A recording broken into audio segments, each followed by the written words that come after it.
Hello. That was funny. Anyway, here we are. I am now reviewing indie pop and rock. So the indie section. This is indie music part 1. There will be a part 2, and hopefully that'll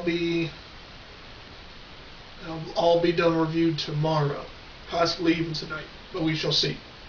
But let's get into it. First, we have Arcade Fire with the Suburbs. This is their return to Funeral. It's raw. It's a long lost weekend record.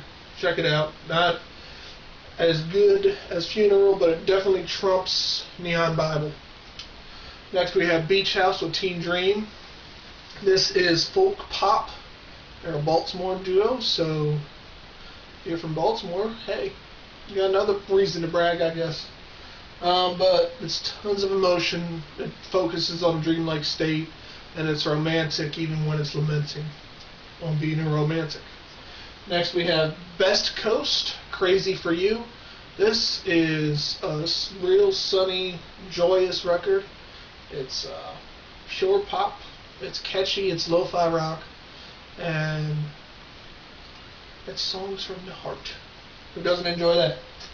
Next, we have Eddy and the Werewolves, Teatime favorites. This is a UK band. They have precious and ferocious vocals. But it's Reckless Abandon. It's Twee Top. I don't know. I really don't know much about Twee Pop, so if somebody could explain that for me, I'd greatly appreciate it. Next, we have Eddy Current Supression Ring with Rush to Relax. This is an Australian band. They are an intelligent punk band, and most time people think, oh, it's a punk band, all they're going to do is scream and yell about government. This is really intellectual stuff. There's pop undercurrents, and they even have, believe it or not, in punk circles, they have a song that's 24 minutes, so there's no quick 2-minute songs. Next, we have Field Music with Field Music Measure. I loved this album. This was a great album for being 20 songs. It had tons of variety. It reminded me of old vinyl acts. Or they could even release this on vinyl like old 70s acts. But each song delivers. There was time between this record and their previous one. It's been 3 years, and both brothers formed 2 different bands the week that was, and School of Language. You should check those bands out as well. But this is them getting back and doing what they do best. This is classic rock. This is good, really good music. Next, we have Glasser with Ring. I can't describe or classify what she does. I can try to compare it to Bjork, but even then, I don't know if that would even verify. It's a debut. There's tons of sounds on here. Her voice is sparkling. It's good. It's weird, but you'll enjoy it. Next, we have Grass Widow Pastime. This is night music driving. This is when the dusk is about to set. But the vocals are incredible. It's a girl group. It's punky, but it's also poppy. Next, we have Harlem with Hippies. Usually I don't like Hippies, but I enjoyed this. This is no frills. They plug in, they do their songs, and they leave. This is a great record for BBQs, parties, dormitories. Next, we have Zach Hill with Face Tat. There's tons of drumming. The drumming is the forefront of this album, but it's an otherworldly album. I feel like I'm listening to a madman.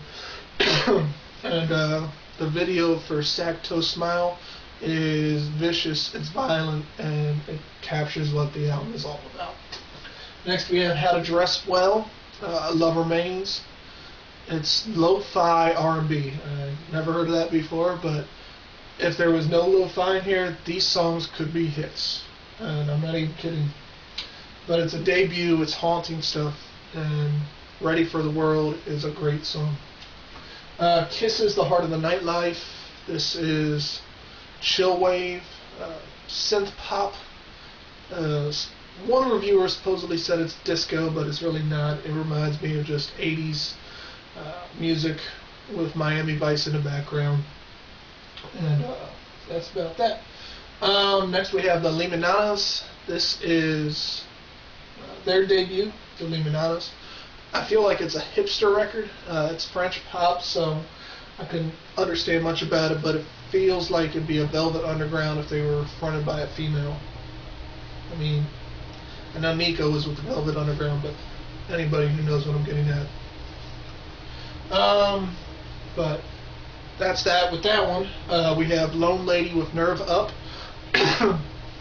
It's a smart, focused electronic and rock, pop rock, punk rock. It's electric. It's really good stuff. Check it out. Magic Kids with Memphis. I feel like this is a Beach Boys record. It's sunshine. It's rich. It's clean. It's full of hooks and choruses. It doesn't stop. Next we have Male Bonding with Nothing Hurts. This is a punk record. It shows traces of My Bloody Valentine and Nirvana. And it's sensitive yet strong. It's a debut. It's pretty good stuff. MGMT, congratulations. This trumps Oracular Spectacular because it doesn't have hits as immediate as Kids or Electric Feel. And you really have to dig into the album to find it, but it's worth it. It's a rewarding listen. It's psychedelic rock, prog rock. It's great stuff. And lastly, we had the Morning Benders with Big Echo, and that's what I feel like the album is. Grizzly Bear's Chris Taylor co-produced the album, so you're going to get some really good songs on here. It's shiny pop with a hint of darkness, and it's good stuff. There's tons of hooks, and they match with the music. And that's it for part 1 of indie music.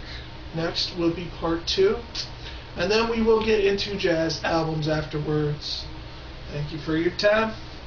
Goodbye.